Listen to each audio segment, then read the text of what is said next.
Hello, everyone. It's 6 o'clock and welcome to our October book talk, which is a wonderful autumnal project or subject in terms of the richness of nature and of color and of New York architecture, because we have with us tonight the team that created the book, New York Art Deco, Birds, Beasts, and Blooms.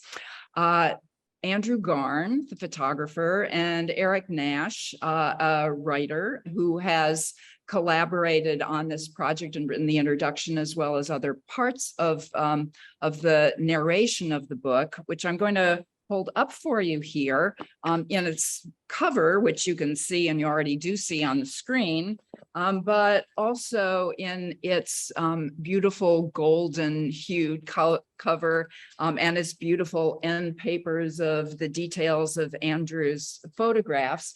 And as you can see, if I just flip a few pages, the incredible richness of color and focus and concentration on a subject which is near and dear to my heart, New York architecture in the 1920s and 30s in particular. Now, Andrew Garn is a professional photographer, both an illustrator of books, but also an art photographer, visual photographer, who has produced many works on topics of his that are particular favorites of his, and in particular the New York aviary on birds, but also has collaborated on a range of projects. And I wanted to mention too the collaboration of the book designer, who is Aldo Sampieri, who is has been the designer working with Andrew on other projects. And this book for Rizzoli is particularly a rich visual display, as so many of their publications are.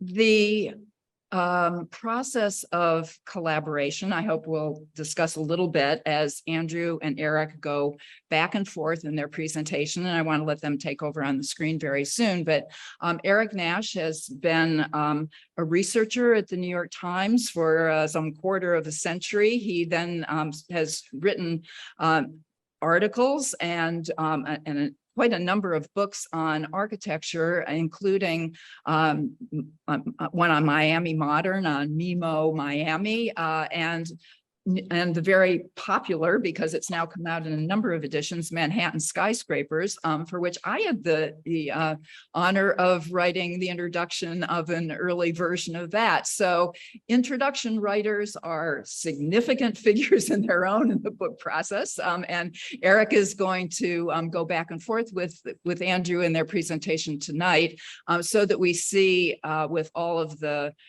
visual richness of the high resolution, gorgeous PowerPoint that Andrew has to share of his photographs, and Andrew's framing of the architectural ambiance of New York, but also the focus on the detail of ornamentation, which is really the glory of Art Deco architecture, because New York skyscrapers, if they are described in the 1920s by the Vitruvian triad of firmness, commodity, and delight, the firmness and commodity are something that are taken care of on their own by the architect and by the program for the skyscraper. But the delight is something that really breaks out in the 1920s and now has been captured in this book. So let me get off the screen and let me allow Andrew to take over, and then Eric to play off in a back and forth about the process of creating this work. Hi, thanks for coming. I trust that everybody can see me because I can no longer see anybody. But I wanted to thank Carol at the Skyscraper Museum. This is quite an honor because I've gone to many lectures there over the years and they've always been very enjoyable. And thank you to the viewers, and thanks to Eric for writing such good text and actually fun text. I actually enjoyed reading the text. Sometimes I think architecture can be a little bit dry, but I think you if you get the book, which will come out in November 1st, I think you'll enjoy the photos, but you'll also enjoy the writing.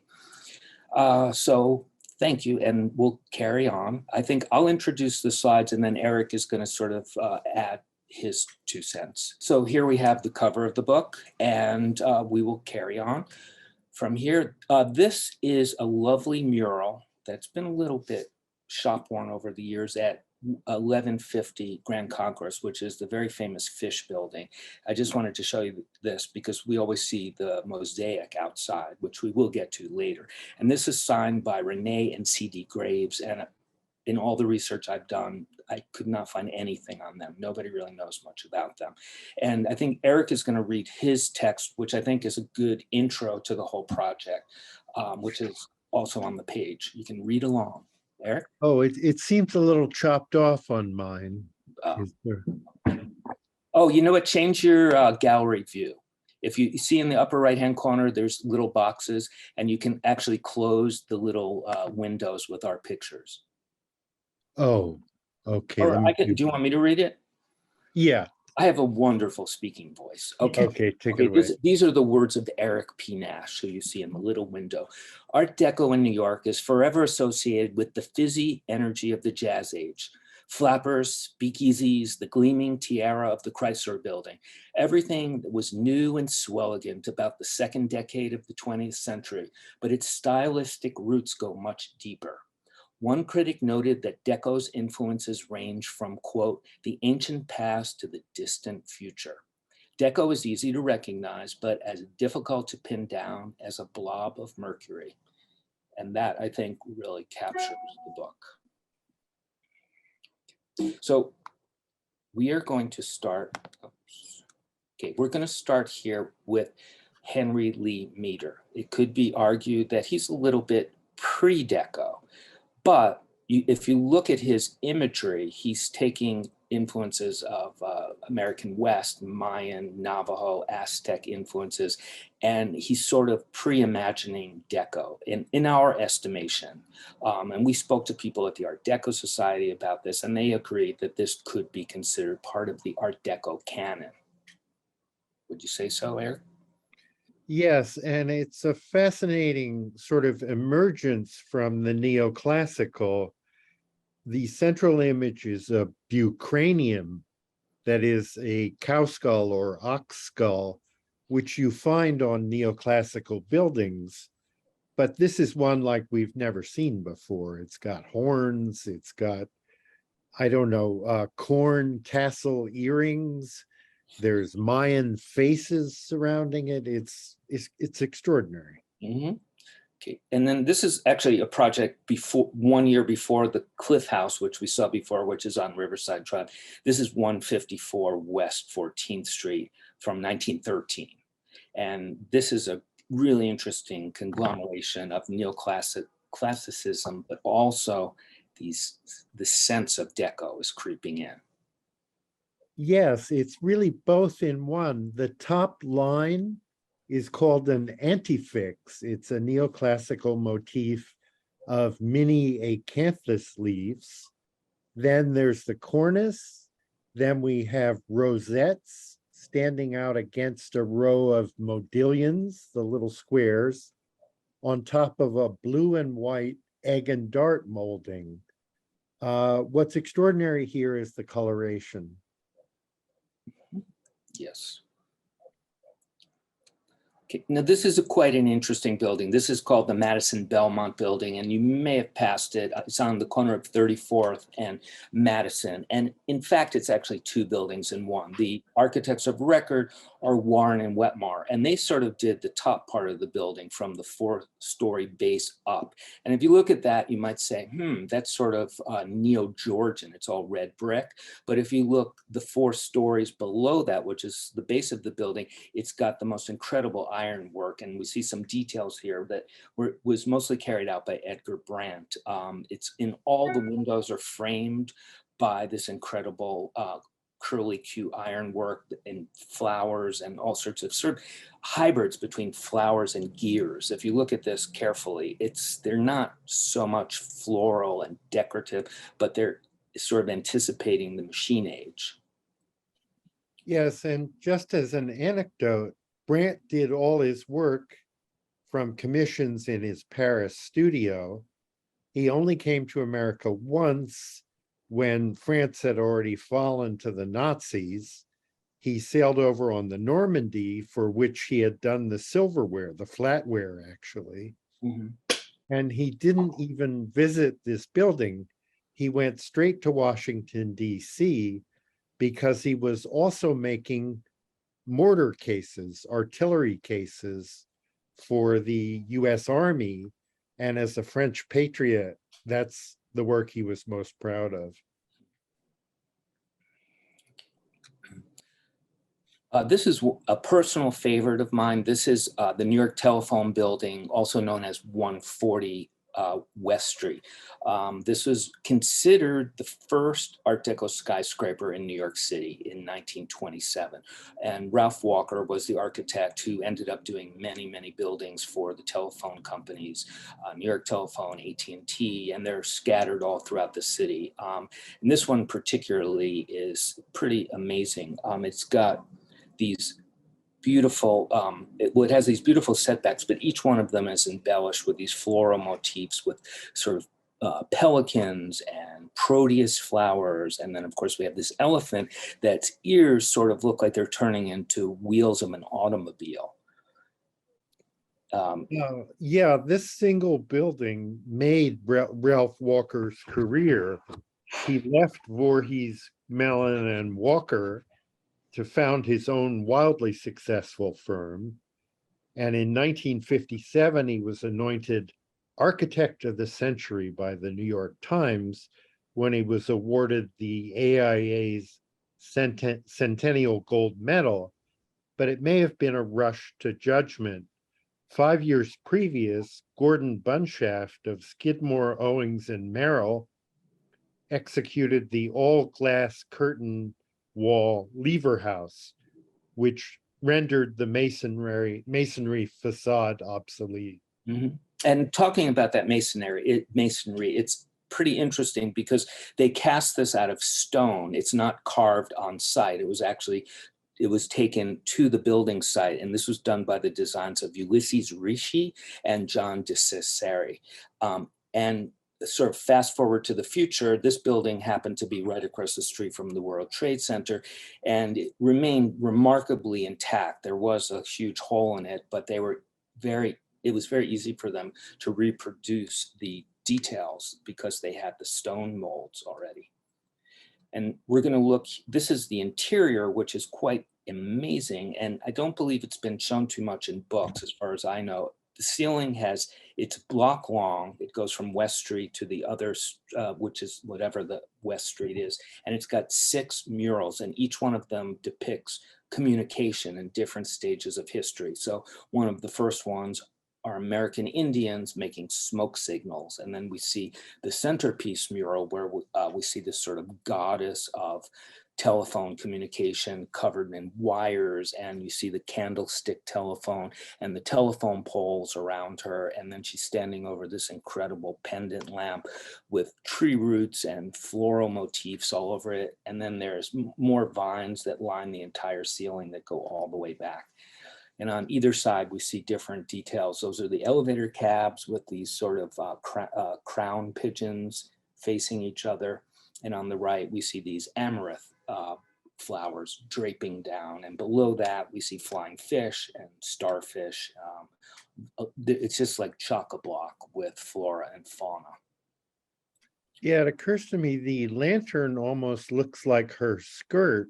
There was such a reverence for technology back then. It's like, I sing the body electric, you know, it's a reverential view of technology. Yeah, I mean, you can see the rays of electricity behind her, and then all the wires around her head. It's pretty incredible. Okay, this is the Fred French building, and you should take it away, Eric. Okay, this barrel ceiling headquarters of the developer Fred French can only be described as Sumerian revival, with its Pegasus and Griffins. Back then, it was not unseemly for a real estate developer to compare himself to the Babylonian king Nebuchadnezzar II. Capitalist kingpins like Walter Chrysler and F.W. Woolworth built secular monuments to themselves.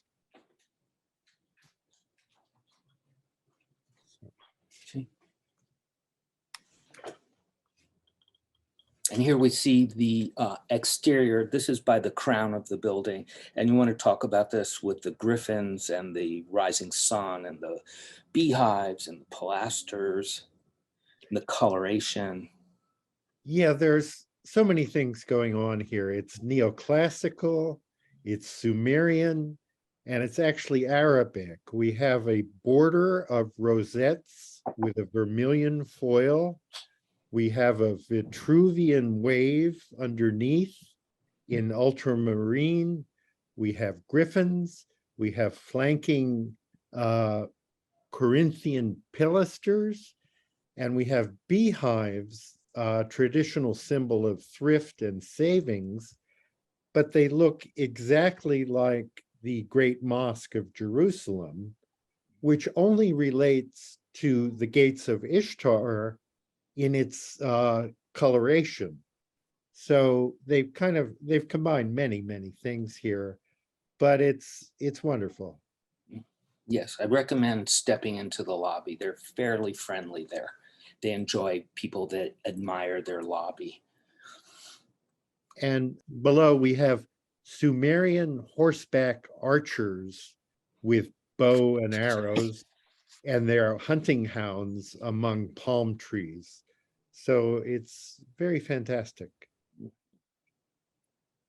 Okay, so continuing on, we have the Gray Bar Building, which was built in 1927 by Sloan and Robertson, the architects, and this is part of the whole Grand Central Terminal development. So it connects to Grand Central, and it's built in a sort of neoclassical deco style. And you have an incredible amount of animal references, including these stylized animal heads that hold the ship mooring cables. And this was a reference to the fact that many shipping companies had their offices inside the building. And of course, in limestone, we have this carving of Poseidon holding some very strange fish in his hand, and the other side of the building has Mercury holding a falcon. So it's all about speed. And so then of course we have on the next slide, we see this iconic rat that's also going up the morning line, but it's being stopped by the baffle. But if you can see beyond it, and this is something I didn't notice until we did this project, is that there's a rondel of rats that are waiting for this rat to come. And it's pretty funny. I mean, you have to give the architect, you have to tip your hat to him for having a sense of humor. And on the left, we have details of these strange animal heads. Let's see, and yeah, so that's it. And Eric? Yeah, it's important to remember that before the age of aviation, which was actually encouraged by Solomon R. Guggenheim, he was very instrumental, New York was a port city, and shipping was the major way the world moved, both transporting people and goods. And New York was one of the world's great ports. We no longer think of it that way, but that was its significance on the globe. Okay. Now, this is a fun one. This is, do you want to talk about this, or I can start? This is the Pythian Temple, which was originally built for the Knights of Pythias in 1927, and it then became the headquarters for Decca Records. And as mentioned in the notes, it was where Bill Haley and the Comets cut Rock Around the Clock in 1954. So this building has quite a lot of history, and now it's, of course, condominiums. It's on a side street on the Upper West Side, and it's got these crazy Assyrian, Sumerian, Babylonian, and Greek symbols, obviously Egyptian symbols all mixed in, and it's got just incredible color in the terracotta. Yeah, the vulture is associated with Nekhbet, the Egyptian protectress of the Upper Nile, which was very important because they controlled the lower Nile. And then we have cobras and papyrus fronds and classical rosettes, a little bit of everything. The Pythians were basically like the Rotarians, but they wanted to add some mystery, and Thomas Lamb certainly provided it.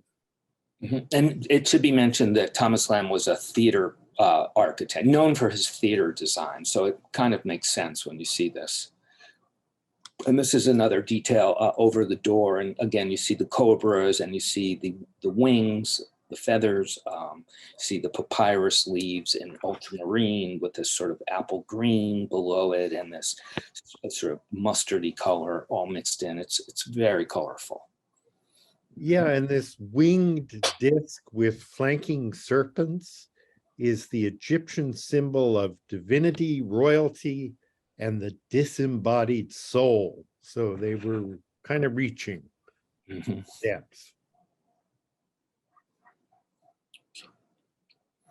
Okay, now here we have a building by Eli Jacques Kahn, 261 Fifth Avenue. And he was known for doing buildings that had a lot of sort of polychrome terracotta on the exterior. And they are quite nice. So, and if one of his iconic buildings is also 2 Park Avenue. If you look up, there's incredible coloration of these sort of, I don't know how to, he used Leon Salon to do these panels, and a lot of the developers thought this is a little too much, and he really insisted on it, and that became his trademark. And the lobby here is just incredible, and this was done by somebody in his office apparently named Bart van der Veerde, and he was a young architect who worked in Kahn's office.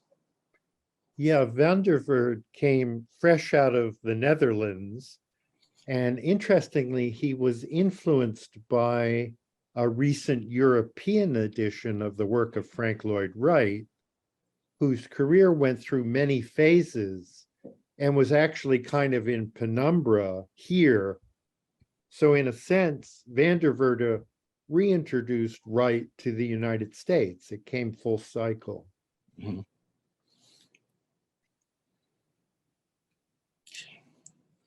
So here we have 7 Gracie Square. This is a very interesting building. It has double doors with elephants on the grill, and then these brass and iron plated. What we see here is brass that's plated with iron and cadmium and zinc and nickel. And these, they're gazelles actually. And below that, we see elephants on the front doors. And this, of course, was Edgar Brandt, who we saw earlier at 181 Madison Avenue, the French iron worker. Yes, this motif of ungulates comes directly out of French Deco, and they refer to it as les biches, which doesn't sound as bad as you think it might translate. It just meant female animals. And ungulates were very popular because they're graceful seen sideways, and they accommodate the planarity of Art Deco. There was an influence on flat surfaces, and les biches create graceful lines within that format.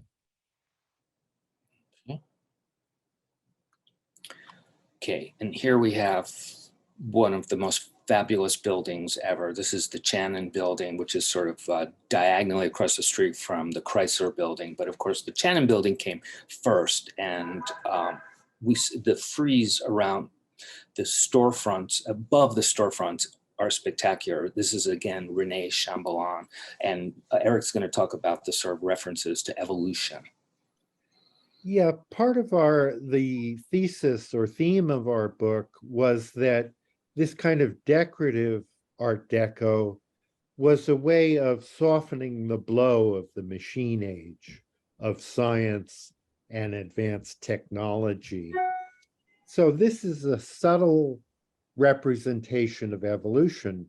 Recall the time frame. The Scopes trial had been just 3 years prior, and it was illegal to teach evolution in a classroom. Mhm. But here we see an artistic evolution, you'll see in the next panel also, of the growth from single cell life to flight, represented by the geese. Mhm. And flight is compounded with Lindbergh's flight, the aspiration towards air travel, and the skyscraper itself, which reaches the heavens. In this slide, we see very primitive sea fronds, and this is all part of that frieze. And there's some odd looking dragons that are kind of medieval gargoyles. Shambhala was very fond of gargoyles, actually. Mhm. Yeah, and if we look carefully at the fish detail, we'll see there's an octopus arm, there's a sea eel there, and then of course the primitive plants that are growing around them, and those are flounders, I imagine. And if we go back here, we see this sort of stylized versions of amoebas, I guess you could say, along the bottom, and then of course we see the geese flying and the wind that's depicted above that. It's just the geese are on the elevator doors also, so Mhm. that's also conducive to rising up to the heights. Mhm. And I think, just Right. briefly, that's the flames and the sparks and the whirls are sort of a celebration of the kinetics of the mechanical age. Mhm. So you have both things going on, highly decorative representations of machinery and attractive representations of nature. And they combine to soften the blow of the shock of the new, of the machine age. Mhm. Okay. And here we have Beekman Tower, which was originally built as the Pan-Hellenic Tower. And there's actually, maybe some of you have been, there's a bar at top of it that's quite nice. And this is Rene Chambellan again, and he did a lot of the detailing. You can see in the lower left-hand corner and the right side etched glass, it's that frozen fountain motif. Eric, do you want to talk about what that means? Yeah, the frozen fountain has at least two sources. One is that it refers to the setbacks of the skyscraper itself, as seen in the central image. The rising whirls of the fountain sort of refer to setbacks. And it also refers to the flow of capital in the 20s, when the silver just flowed like wine. They thought it was never going to end.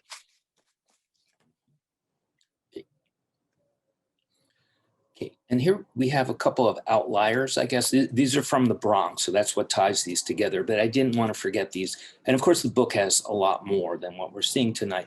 On the left is a terracotta relief from the Parkchester Apartments, which is in the mid-Bronx, and it was developed by the Metropolitan Life Building after they did Stuyvesant Town. And it's similar to Stuyvesant Town, but the landscaping is better, and it has this incredible ornamentation in some places. I mean, it's still red brick and it's still gulag-esque like Stuyvesant Town, but it's really brightened up by these beautiful terracotta reliefs. And most of them are in the commercial district, and there is a beautiful theater there. And along the backside, which is very strange because there's a street nobody goes down, there's about 20 terracotta characters of different movie characters. There's cowboys, there's gypsies, there clowns, all little heads that jut out from the back of the building that nobody really sees. But you do have these panels that are really fantastic. And then above the entryways to all the buildings, the apartment buildings, there are beautiful sort of ornamentations of deer, very colorful again. Unfortunately, the owners aren't really maintaining them. And as they fall, they're just sort of scrapping them. And there's an interesting Instagram you might want to follow about what's going on there. And then on the right, we have 1166 Grand Concourse, which is up the street from the Fish Building. And this is a detail of a mosaic in the lobby. And there's all sorts of things. There's deer, there's these sort of birds of paradise. It's just incredible mosaic work. And it's survived, 83 years, 84 years. It's kind of amazing. Yeah, just one thing about Parkchester, which relates to the Mercury blob nature of Art Deco. It's kind of easy to figure out when it started, which is basically after the Exposition des Arts Décoratifs in Paris in 1925.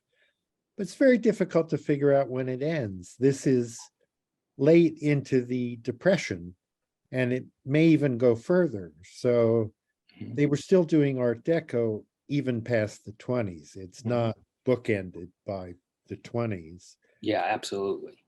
And I just noticed that this terracotta is kind of opaque, like Henry Lee Meter. It doesn't have that high gloss finish of, let's say, Léon Salon. And regarding the fact that there's really no end date to Art Deco, there is a high-rise apartment building going up in a mid-block in the West 30s, I want to say, or the East 30s, right off of Park Avenue. And it is really meant to evoke Art Deco. And the Deco name is even in the name of the building. And when I first looked at it, I thought, oh, this could be in the 1930s, but it was under construction. So they used all these streamlined motifs in it. And so you could really make the argument that Art Deco never really ended. And, oh, well, we can go on, yeah. Go ahead. Okay, Temple Emanuel, this has been called the Protestant synagogue. It's really a statement by the uptown Jews that Jews have arrived in New York society. It's on Fifth Avenue. It could be an Episcopal church by its outward look. It has a rose window and round-headed arches instead of the Moorish ogee arches usually associated with synagogues. But in fact, there is no set style for synagogue architecture. Nothing in the Bible says anything about what a synagogue should look like on the outside. At the top left, we have the Lion of Judah, one of the 12 tribes. Judah represents rulership. Below that is the serpent of the tribe Dan, and Dan is the protector of the state of Israel. Here we have the Chrysler Building. I'll just make a little intro. When I think of the Chrysler Building, I don't think of it as really having any birds or fauna, but in fact, when you start looking at it, it obviously does. It has the 8 eagle heads on the corners of the building, and in fact, the crown sort of looks like the crown of a bird. You know, especially at nighttime with the triangles lit up, it really could be some type of bird. And of course, you know, the elevator cabs have these references to papyrus leaves, and they're made in 17 types of wood, including ebony. It's quite a spectacular building. And yeah, go ahead. I mean, I don't even know where to start. Oh, well, the image on the left really could be the heart of our book, which is about how the organic made way for the machine age. So here we have a Chrysler 1929 radiator cap with a wing on it to connote speed. So here's a machine with a bird's wing. I don't know how you could say it more succinctly.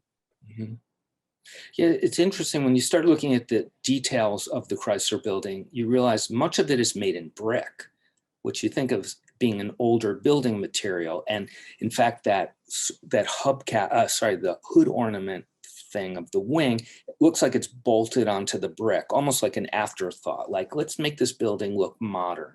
Obviously it is modern, but why didn't they make the whole building sheathed in metal? Perhaps it was a cost-saving measure. I mean, of course, the top is all metal, but I think that's a good point, that this is sort of the crux between older technology and newer technology. And they also used a new kind of metal alloy on this on the steel work. It's like nickel and steel and something else. And there was a name for it, which I can't remember. Oh, it's called Nyrosta, which was a one-off. Yeah, right. And then let's see. Yeah. Anything else you want to add about it? There's a complicated history, which I may get wrong, but I think it wasn't actually built for Chrysler originally. It was built for William H. Reynolds. And but there's no correspondence about the building because Van Allen destroyed all his papers before he died. So there's no adequate history of this building.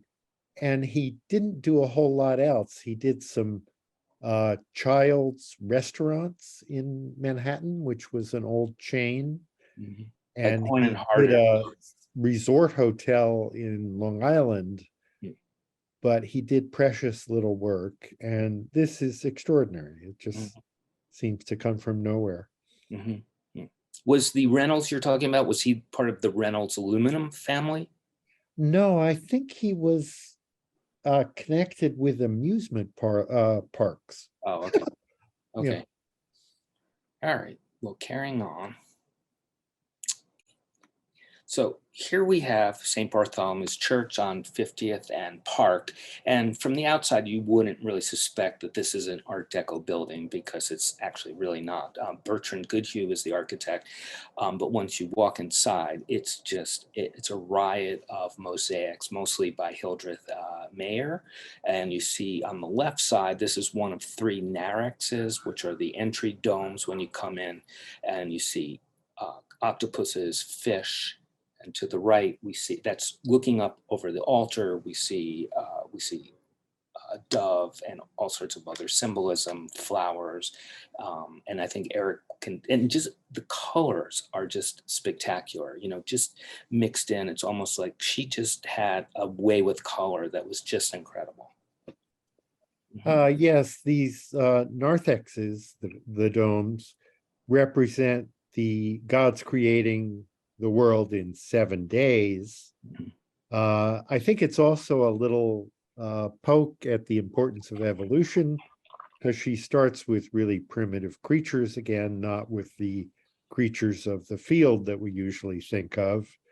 That's the Holy Spirit descending on the right there, the dove.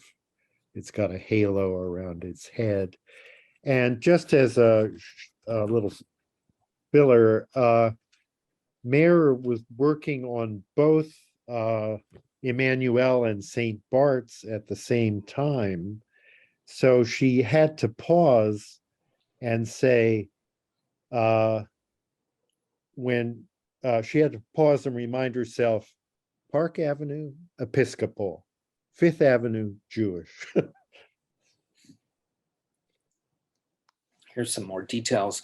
On the left, we have a Lee Lowry lectern that's on the altar, and this is carved, and Lee Lowry, we'll see his work later at Rockefeller Center. And there's some more mosaics by Mayer. We see a unicorn and then more doves with all sorts of sort of tulip flowers popping out of their tails. And again, the colors and are just incredible. Yeah, just the outrageous little touch of using white to make the ball there look spherical. Mm-hmm. It's just marvelous. Yeah. The highlighting. Are we okay on time? I think we got 20 minutes. Okay, good. Okay, so here we have the City Bank Farmers Trust Company building, which is a predecessor company to Citibank, in fact. And this is one of the great Art Deco skyscrapers downtown. And at one time, it was actually the tallest stone building in the world at almost 685 feet. And it's got tons of Art Deco details to it, including this metal work by David Evans, the sculptor. And there's owls and squirrels and steer heads, all sorts of things. And then we have the mosaic of the eagle that's over the elevator caps in the lobby. Yeah, and this is where the penny dropped for me about doing a book on organic motifs, because he did these famous gates of steamships and locomotives and so forth. And it also has this very whimsical owls and eagles. And I said, you know, what's going on here? There's machinery and organic motifs. And you never talk about the organic motifs. It's always about the, Le Corbusier and the house being a machine to live in. So we took it in another direction. Okay, and here's our cover baby. This is the Cranlin Apartments, which is a sort of, it's a nod to, this is on Cranberry Street in Brooklyn. So Cranlin, get it? And we see, this is half of the cover. We see this mustard colored peacock with this very geometric tail coming down that's in olive green with the mustard colors. And then there's a flower coming out of the middle with this magenta coloration. And then on the right are some details from the side of the building that are, you could argue that those are flowers, very stylized flowers. Or could you not? Well, I think it's interesting that they're very geometricized. That was typical of Deco. So they were taking vaguely organic forms and certainly making them rhythmic and sort of mathematical with the beads and the little squares. You'll see that in a lot in the work of Elijah Kahn. We saw one already. But they were applying sort of mathematics to organic imagery. Okay, and here we have an apartment building. It's on 67th Street, actually goes through the block. And this is just a crazy building. Perhaps you've walked by it, it's near the subway. And almost every square inch of the bottom two floors has little animal heads, possums, bulldogs, owls, squirrels, you name it, bats. And it's a very whimsical building. And it was designed by Andrew Thomas, who I don't believe I know any other buildings that he did in New York. And the other entry, which is on 68th Street, is a mirror image of this, of all the details that you see here. Yeah, okay. Continue on. Oh, there's pelicans and cats too, I forgot. Okay, so here we have a sort of diptych with two motifs of birds, and especially birds, pigeons, doves. So we have the El Dorado. This is the entry to the El Dorado, which is the twin towered building by Emery Roth on Central Park West, which is one of the most fabulous buildings in the city. And the entryway has all sorts of references to birds and flowers. And on the right, sort of the opposite is we have this sort of hidden building that's in the shadow of the elevated line on Atlantic Avenue. It's just called 580 Nostrand Avenue. It's a small taxpayer building, and it's got this incredible terracotta cornice on top of it. I put the pigeon there. That's actually a live pigeon. But unfortunately, I feel like this building is in the middle of Crown Heights, and it's going to be knocked down and developed soon enough because nobody's really taking care of it, which is a shame because it's a beautiful building, but sort of under the radar. And just as a note, the white metal pigeons, of course, are by Rennie Paul Chamberlain. And once you see his work, you'll see it everywhere. He did the Williamsburg Savings Bank, so many carvings on so many buildings. Yeah. Oops. Oh. There we go. Okay. I wanted to point something out. This is, of course, the Empire State Building. And this is something I didn't notice until we did this book. But if you look at the spire, which of course was originally built to more dirigibles, you can see four wings holding it up like as brackets. You see where the light is in the spire. And if you look, I'll put my little cursor there. If you look, those are bird wings. I never really noticed that until I started to think of Art Deco in this way. And the dirigibles originally were meant to dock here. And I think one did, and it just started to rip the whole thing out of the base, and they realized that the winds were too strong and they abandoned the whole idea. And so on the right, we see this eagle guarding the entryway, and this is a real reference to sort of secessionist architecture. And you want to mention Joseph Urban and the Hearst building as well. Yeah, it's very similar to the earlier Hearst building by Austrian emigre Joseph Urban, 1928, which also has colossal attached columns to it, flanking the entrance. So there's a strong stylistic similarity between the two. Right, except the Hearst building, which is on 8th Avenue and 57th Street, didn't get it has a very similar base as the Empire State Building does, but it never got its, well, it got its tower, but probably 60 years later, there's the Richard Foster Tower that almost has nothing to do with it, and that's sort of the idea. But it's, yeah, so it's interesting. You should compare the two. Go to 57th and 8th, look at the Hearst building compared to the Empire State Building, and you could see what could have been. Okay, this is one of my favorites. This is Horace Ginsburg and Marvin Fine, who we'll see a little bit later. They did the fabulous Fish building on the Grand Concourse. This is just down the hill from the Grand Concourse. This is an interesting building site on Jerome Avenue, sort of across from the new Yankee Stadium. Sorry, oops. And it's just a crazy building. So you have this row of terracotta pelicans facing all different ways. And then below that, we have green peacocks, the frozen fountain again. Then we have the rising sun over the city. And the colors are crazy. And they are maintaining the building, probably not with the best stonemasons in the world, because you can see there's quite a lot of gaps in the mortar, but they are trying to keep it up. Yeah, it's just an incredible building. Yeah, okay, we'll carry on. Okay.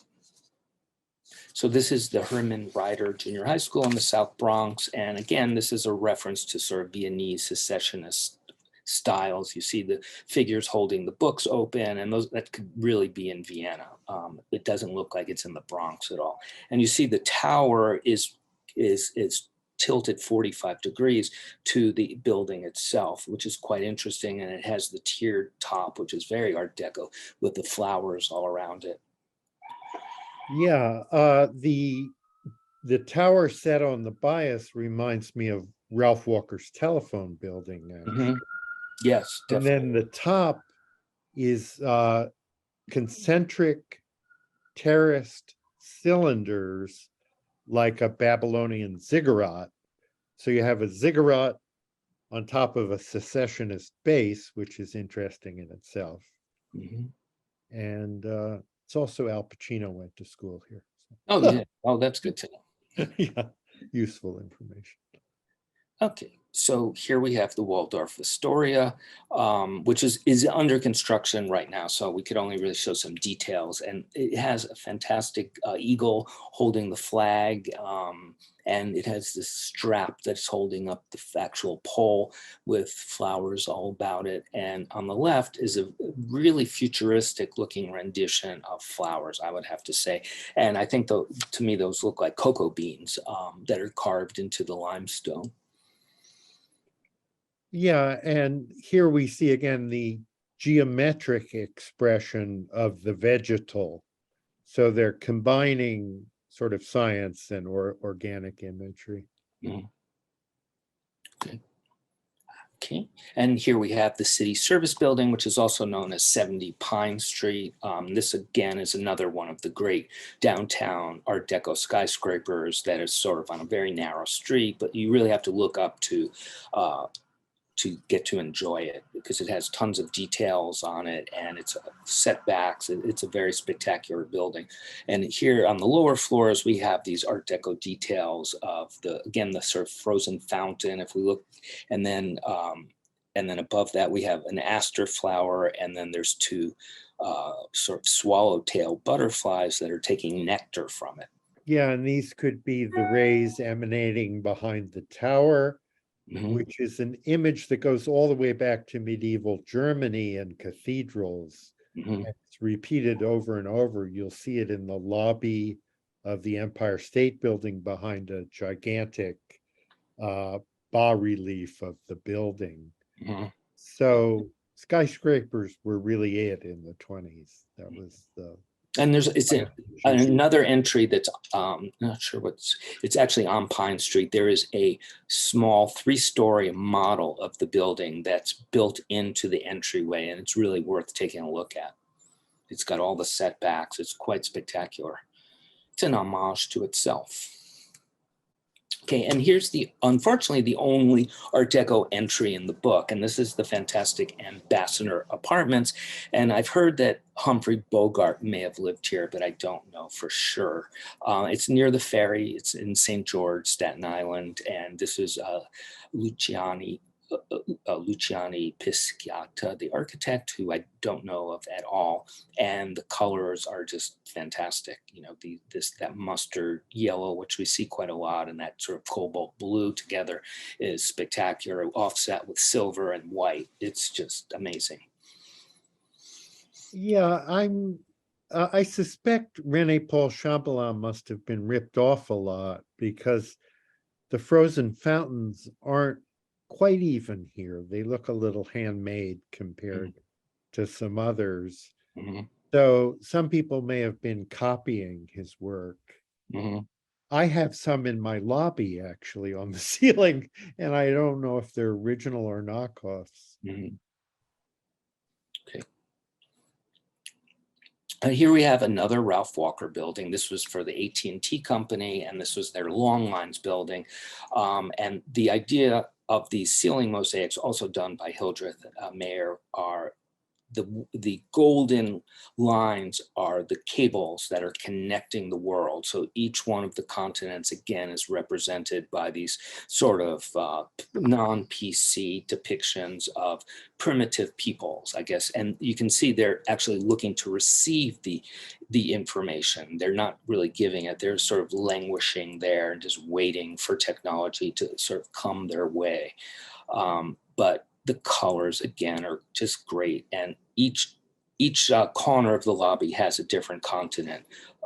So here, of course, we see China, and below that, we see Egypt or Africa. Yeah, bare-breasted Africa resting on her lioness. Yeah, they didn't have bra technology until the 20th century, I think. Could be wrong. Okay. And here's another Ralph Walker building that's sort of, it's on West 14th Street, so you don't think of Art Deco buildings on West 14th Street, but this is the Salvation Army headquarters, and we see just the eagle again, and we see details of flowers, but very stylized flowers, and the setback entryway is pretty spectacular in the center. This is later work for him, 1935. Okay, and here we have the King's Theater. This is again by the theater architects Rapp and Rapp, and this is very neoclassical, but Art Deco. You can argue that Art Deco here is in the colors. It's also in the stylization. You have those sort of vulture-y kind of birds there, but they're not. But they are very stylized. I mean, they're not neoclassical so much. I mean, not purely. So we decided this is Art Deco enough. Yeah, and you see this a lot in the interiors of Broadway theaters from the mid-20s, that they're sort of neo-Renaissance, and they have these rounded arches and very complicated intertwining terracotta imagery. Herbert J. Krapp was one of the major theater architects, and he did a lot of neo-Renaissance theaters and also what they called Spanish Revival theaters. Okay, and here's one of the most spectacular buildings of all. I'll just start. This is 1150 Grand Concourse. This is also Horace Ginsburg and Marvin Fine. And this is a mosaic that faces the Grand Concourse. And I always point this out to people that this has been there for 90 years and it's intact, and it's never been defaced. And I just think that's a testament to how beautiful it is. I think that beauty in art transcends all cultures. And actually, when I was there, and I've been there many times, and I've taken tour groups in there, most of the tenants I find are so proud of living there. And these are like, fifth generation of different people that have lived there. they are just so proud of their building. They really are, because it is so beautiful. And you can see, this is in the second slide, we have the lobby detail, and it's very strange because the elevator doors are not centered, which I find very annoying as a photographer. But I was in there once, and a woman was kind of yelling at me, "No, you can't be in here. Who are you?" And this young, like 18-year-old kid just sort of like took me by the arm. He goes, "Oh, he's allowed to be there. He's allowed, and just kind of shooed her away. And I realized, like, he was just so proud of his building. He just wanted to make sure that anybody who wanted to see it could see it. And I just thought that is amazing, that an 18-year-old kid gets it, something that's 90 years old. And what's interesting here is the exterior is purely deco, but the lobby itself is Depression modern. Mm-hmm. And they were starting to experiment with asymmetry back in the 1930s. Deco is very neoclassically symmetrical, but in the 30s, they were starting to angle things and sort of move things around to add visual interest because they couldn't afford a lot of ornamentation. Mm-hmm. And I think that led directly in the post-war era to the wildly asymmetrical, sort of mid-century boomerang style. Mm-hmm. Yeah. Okay. So I think, we better hurry up here a little bit. Okay, so here we have the Bronx Zoo Gates. This is Paul Manship, the sculptor, and this is worth a trip. I had never seen this before until I did this book, and it's got every animal you can think of, and it's spectacular. And it's also like 40 feet tall, about 100 feet wide. Oh, are we still there? I'm here. Oh, okay, good. You disappeared. Do you want to add anything? I think we have to sort of hurry up. I'll wrap it up. I'll be really quick. Manship was famous for his animals mm-hmm. and for his fernescent designs. He was really good with vegetation. Mm-hmm. And at the time, he was the most famous, most highly paid sculptor in America, but his career sort of went into eclipse in his own lifetime. This is 11 Madison. This is interesting because this was started in 1928, but wasn't finished till 1950. So there's that argument that Art Deco really doesn't have an end date. This, of course, is the annex to the Metropolitan Life Building. This is on 24th and 25th Street between Park and Madison. Each corner has these entries that were sort of designed by, like the Parthenon, not the Pantheon, and you have these carvings in the ceiling that depict all sorts of mythical scenes of wind and, of course, flowers. And the building itself was actually built as a base for a high-rise, 100-story building, which was never built because of the Depression. And in fact, they are building a glass tower on this base today. I can actually see it from my window. Okay, now we have to talk about Rockefeller Center quickly. Obviously, this is it's a gem of a place. This was conceived as a city within a city, and the finest sculptors of the day made these beautiful reliefs, sculptures, paintings. So above we have Alfred Genois, who did Friendship Between the America and France. And then here we have Robert Garrison, who did these bas reliefs of morning, present, and evening. These are the end panels. And these were actually the first sculptures on the center from 1932. Mm-hmm. Okay, then this is interesting. So this panel on the left, I forgot what this is called. This is the History of Mankind, I believe. The Story of Mankind. Story of Mankind. So if you look at each panel, it's really very strange because you have in the left side, second from the top, you have a sort of modern factory, sort of an Art Deco factory. And then to cross to the right, you have a mosque, and below that you have a castle, then you have a lion, and then you have Greek people holding their urns, and it's got it all. I mean, it covers everything. And this is unusual because these were carved into the limestone and then painted by painted later, and the colors were done by Salon, I guess, in collaboration with Lee Lowry, who did the actual carvings, or his studio did. And on the right is a close-up of the eagle in the lower left-hand corner, and then the lions, which are on the British building. Yeah, that's the emblem of Great Britain, the three lions. And of course, we have our eagle. Yeah. Okay.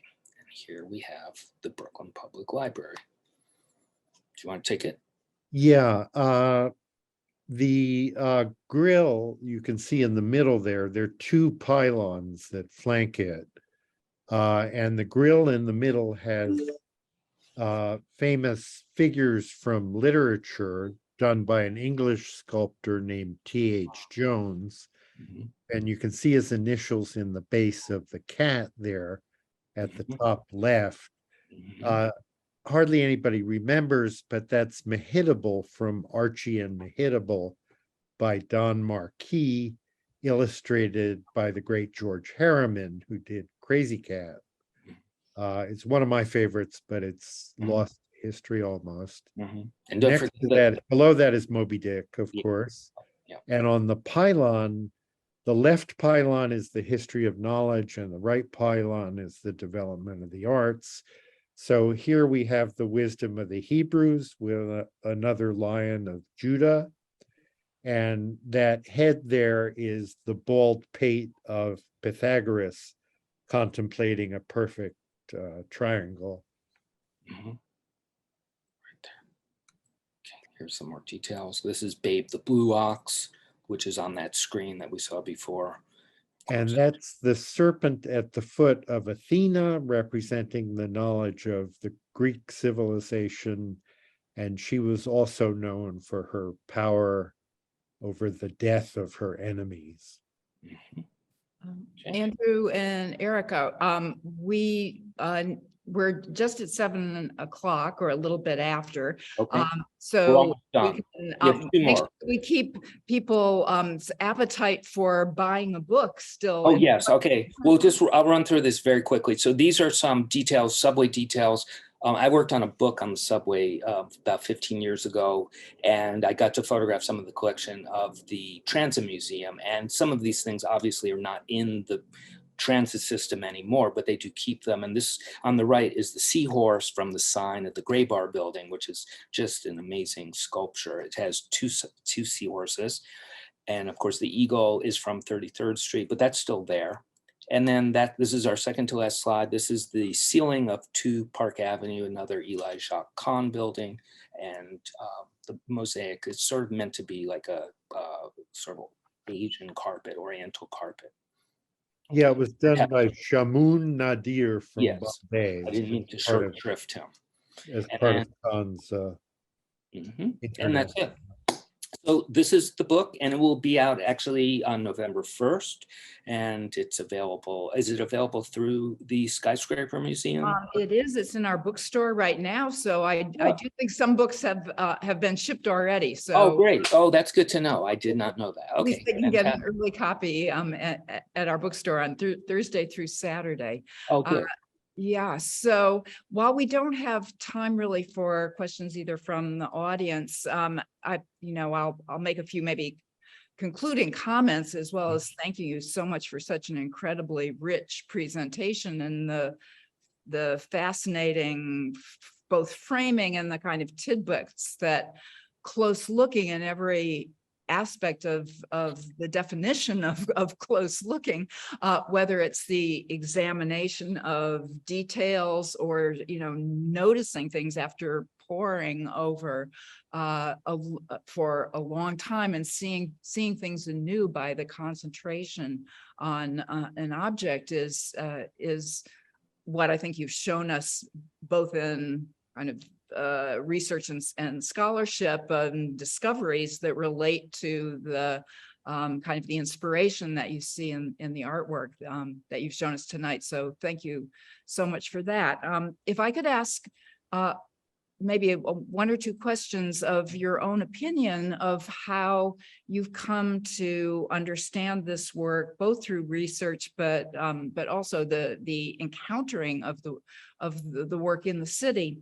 Art Deco, I agree with you, is a term which is hard to define, hard in terms of dating, because it kind of morphs at either end of the 1920s, which certainly is the period that you focused on here, and the one where as Eric puts it, the organic is really dominant until the what's often called the machine age, or machine age moderne, begins to take over. And I think I wonder what your sense is about the role of the artist, designer, the craftsman, and the changes that might have taken place in this period, in the shift to what I think I see in the work of people like Chamblin or Edgar Brandt or Hildreth Meyer, of a kind of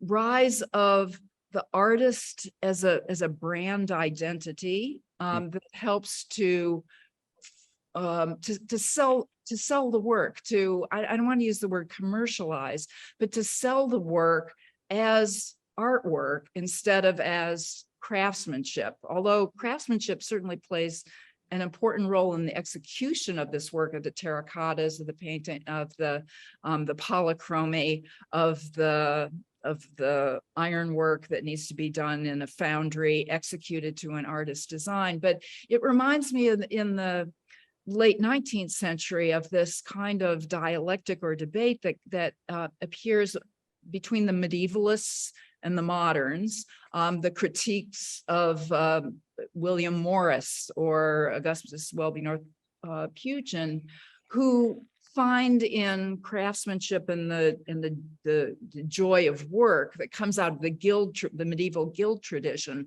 It seems to me that the modern tradition of the artist is something that is asserting itself through Art Deco. So I wonder if both of you have views on that, not so much as research historians, but in simply thinking about how this work enters the modern world, or kind of reflects the modern world of advertising and mass media. Mm-hmm. I would just say very quickly, I think Art Deco is the first time you really start to see things made in multiples and sort of by machines. You don't see that in every building because there is the hand of the craftsman quite a lot, but then you do see, like in the Ralph Walker New York Telephone Building, you see that they use mold so they could reproduce things. So they were looking to the future and realizing that not everything could be made by hand because it was too expensive. Mm-hmm. Yeah, I see it as a sort of a synthesis of different factors.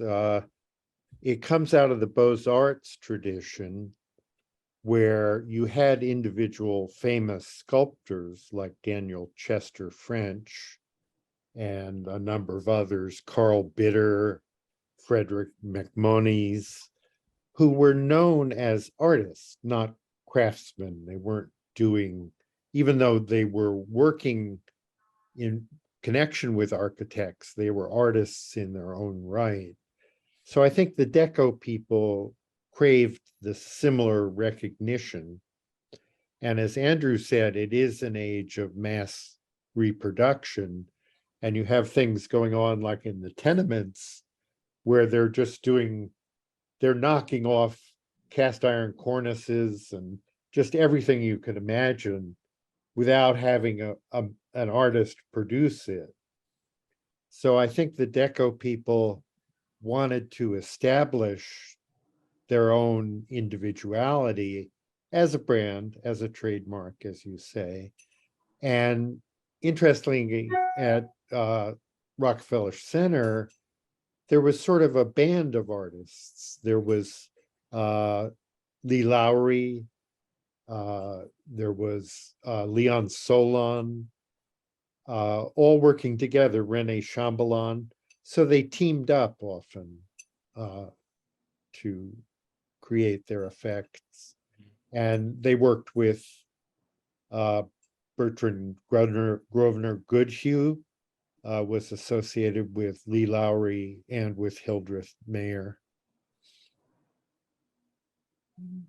Well, I think you've given us a lot of new kind of visual vocabulary to carry on this conversation about sources and about narrative. That, of course, the term Art Deco is something that was, though it came out of France in the 1950s, is something that has been applied since the 1970s or so through books that popularized the idea of Art Deco. And in at least the years that I was in graduate school studying 1920s modernism, framed a narrative about a modernism that was a kind of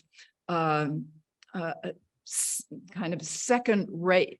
I don't believe this, but a description of a kind of second rate artistry compared to the purity of theoretical and ideological modernism that became the international style. So that struggle between to command the narrative that was won by Le Corbusier and the Bauhaus, et cetera, and the Museum of Modern Art, cast into shadow this great tradition, which was in transformation from the Beaux-Arts and the Craftsman's era. So you have enriched our visual vocabulary of all of these by making us look closely at them.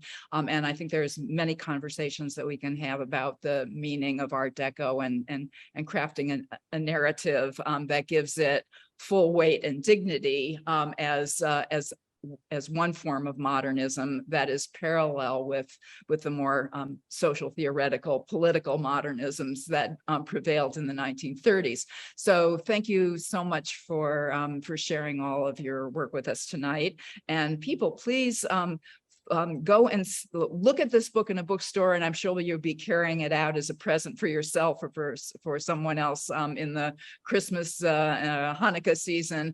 And I hope you will thank Andrew and Eric, Andrew Garn and Eric Nash, as much as we do tonight, for sharing their talents with us. So please return for our book talk on Buried Beneath the City, a look at archaeology of New York with Nan Rothschild and Anna Sutprin, two of the authors and the contributors to a book that looks at digging in New York, digging into its history. So that's on November 1st. So I hope that we'll see you all next time. And once again, Andrew and Eric, thanks so much for being with us tonight. Thank you, Carol. Thank you, Daniel. Thank you. Thanks, everybody. That was great. Bye-bye. Bye.